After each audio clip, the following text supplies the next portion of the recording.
তারাই খাজা মঈনুদ্দিন চিশতি হয়েছে। বলুন, খাজা মঈনুদ্দিন চিশতির জীবনের মধ্যে নামাজ আছে কিনা? বাদশাহ মসজিদের খাজা মঈনুদ্দিন চিশতি রহমাতুল্লাহের মাজারের একবারে উত্তর পাশের গেট থেকে বাদশাহ আওরঙ্গজেবের জীবনী, উনি মসজিদ করেছেন বাদশাহ আওরঙ্গজেব, আরেকটা করেছেন বাদশাহ শাহজাহান সাহেব, আরেকটা করেছেন বাদশাহ হুমায়ুন সাহেব। এরকম 4টে মসজিদ আছে আশেপাশে। বাদশাহ আকবর, আরেকটা বাদশাহ আকবর করেছেন। মোট 4টে মসজিদ। তাইলে আল্লাহর ওলিদের দরবারে মসজিদ আছে, এতে বোঝা যায় আল্লাহর ওলিরা নামাজ নাকি পড়ে না?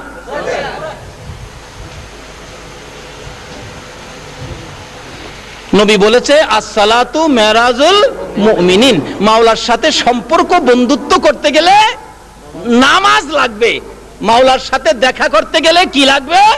নামাজ। আচ্ছা দেখেন, মানুষ কোথাও গেলে দেখবেন বাড়িতে বাহির হইয়া ডাকা যাইব, তো বাড়িতে বাহির হয়ে দেখবেন রিকশার মধ্যে ওইটা এরকম করে না?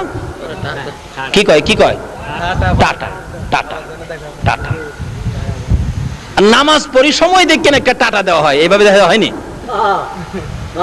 কিন্তু কোথাও যাওয়ার টাটা হয় এক হাতে। কেন?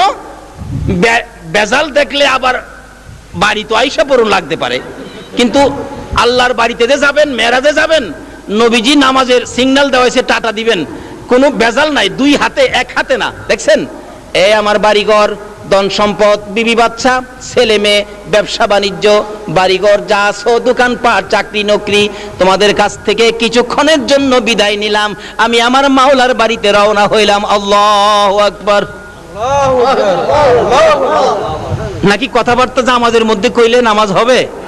মাপামাপি করলে, ব্যবসা বাণিজ্য করলে? আর শূন্য